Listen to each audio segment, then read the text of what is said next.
What is the craziest encounter of rich kid syndrome that you have experienced? I had a scholarship to private school for my secondary education, 11 to 18. We were by no means poor, but compared to the people who were paying full school fees, I was a peasant.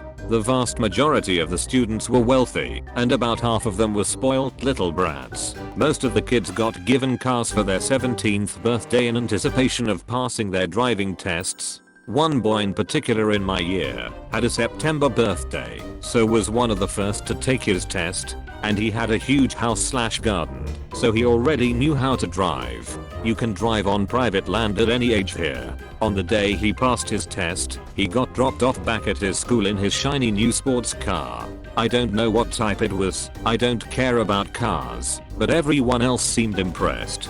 He picked up a couple of friends to go for a spin, and before he got about 100 meters up the road, he completely wrecked the freaking car. His dad bought him a new one the next day, and he complained that it was the wrong color. And I thought I was lucky to get a car a year younger than I was when I was 17. If I broke a Happy Meal toy, my parents would have told me it was too bad. If I had complained it was the wrong color, they would have laughed. I cannot imagine this attitude at any amount of money. Gosh darn. And I was just ecstatic when my grandma passed her Jetta down to me. Still have it. Still smells like my grandma after 4 years. Still love it. Had a kid that lived across the hall from me my freshman year of college from Honduras. During one of the icebreakers after freshman move-in, he leaned to me to ask if I knew when the maids came to make his bed/clean.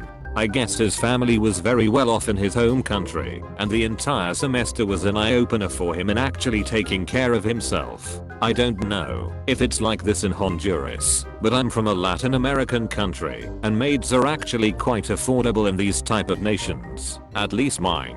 My family could afford one as a child, despite being middle class, and having one of my parents be unemployed at the time. And an apartment complex we later moved into had someone that would come and clean the apartments every week or so. I have a family member. Her husband was posted to Guatemala for some time. She didn't work and had a full-time housekeeper who was paid a few dollars a day. When they left, they simply gave the house to the housekeeper. I was teaching game theory and made up an example using roommates sharing cleaning duties. In my game, they could cooperate or shirk their cleaning duties. The goal was to model the strategic interaction. Like if you shirked, would the other person do the cleaning for you? Or would they also shirk to punish you? Would one person eventually break and clean? Or would it devolve into an overwhelming mess? The students were all confused. I figured it was something about the math and payoff matrix that lost them. Finally one raised her hand and said, "No, it's the premise. I don't get it. Why isn't the maid cleaning?" And this chorus of kids chimes in with, "Yeah, that's what I was wondering." There was this rich kid in our class who was literally disgusted by us buying used stuff, like computer parts, on eBay. Once during conversation, I said I bought on eBay a memory module for my PC, and said to me that I should have a little dignity, and if I buy used stuff, I should keep it to myself. I know a garbage man that works in rich neighborhoods and takes out trash around move out time for the uber rich kid university. Every year, he finds 200 to 300 game consoles, the newest ones, and sometimes desktop PCs. The kids don't want to take them home, so they just throw them all out.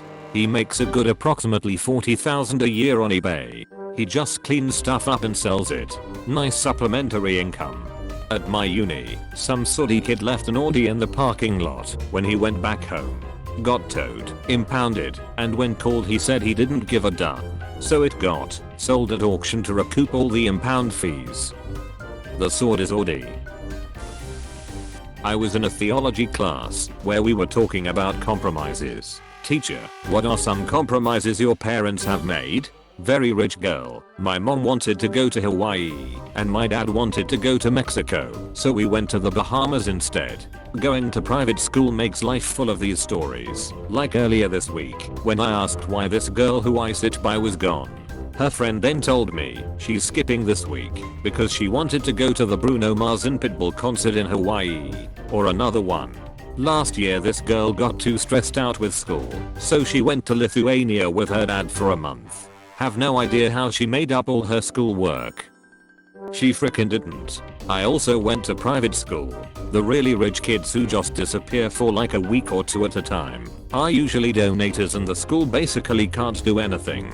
I also did the private school deal. A lot of the rich kids would take mental health days claiming they were too stressed to function. I'm sure some of it was legit, and I can respect that, but my parents would kick my butt to school if I even so much as thought about skipping for any reason other than death. Same. I once had to cross-country ski to school because we somehow didn't get a snow day and there was no way our car could get me there. I asked my parents how they expected me to go to school and they just said, "Figure it out." I had 2 friends in college who were from UAE, United Arab Emirates. They were brothers and their parents were sending them to school in the US. They were actually pretty cool and down to earth, if not a good bit weird. They knew I didn't have a ton of money and couldn't afford to do the cool stuff they did, so they covered me all the time.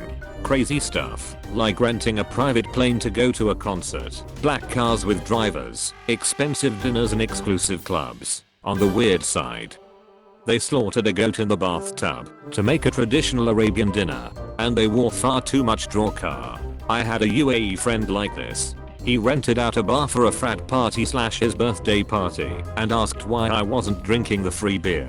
"Oh, I have celiac, so I can't." "It's no big deal." "Really?" "Oh, no. Everyone gets provided for." He opened me a tab and ordered me gluten-free food. Freaking legend. I have some well-off code for I'm rich, but I'm not a jerk about it. Friends who will cover stuff and act like it's not a big deal. Helping out a friend is no big deal if you can. Nothing makes me happier than helping my friends. Very much yes. I love to cover stuff for friends when I can, cause I feel like I'm trying to give back a little bit. A 14-year-old in full volume cursing meltdown. Where the frick is he? Because the pilot of the private helicopter that had brought him there had gone off to get a cup of coffee. The kid was done skiing for the day and found it totally unacceptable that he had to wait 10 minutes before he got flown home. That poor pilot. I hope he wasn't fired over a cup of coffee. He can get a new job if he wants. Helicopter pilots do not give a flying frick. I worked in a field station and we had plenty of heli pilots. Can freaking confirm. All of them were cool dudes when they realized that we weren't all snobby stuck-up scientists / researchers because they are so used to dealing with, well, snobby stuck-up people in general instead of actual human beings. Edit. No one was snobby up there. I'm just saying that the heli pilots were so used to dealing with jerks, they assumed we'd be no different. We proved them wrong. Welp, I just realized that these heli pilots make money but deal with total jerks on a daily basis. Course, you know, no normal people can afford a helicopter flight.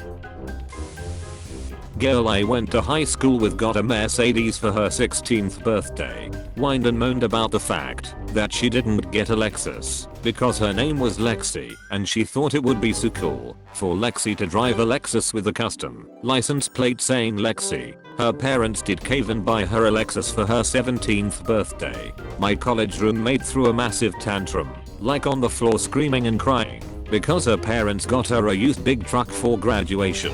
It was a 2013 truck with less than 10,000 miles that was fully upgraded / loaded with every possible add-on. We graduated in 2014. The car was maybe a year old. She already had a 2009 Range Rover. Whined and moaned about the fact that she didn't get a Lexus because her name was Lexi. Can parents unilaterally change their minor child's name? Cause I would have changed her name to Mercedes, or Mercy for short, so she learns how to say thank you. I knew a couple in high school, both insanely rich. She had a Range Rover and he had a Bentley. So, one night we are at a party and they got in a huge fight because he was blacked out and with some girl in the pool house. She goes around to the front of the house, gets in her Range Rover and proceeds to drive straight at the side of his parked Bentley. Then she reversed, slammed the gas and did it again. And then again. 3 fairly low speed collisions. but so many tens or hundreds of thousands of dollars in damage. On Monday, they both showed up to school in brand new cars. Same cars, just a year newer. Thanks for watching. If you enjoyed this video, please consider leaving a like and subscribing for more videos like this. Don't forget to leave your stories in the comments below.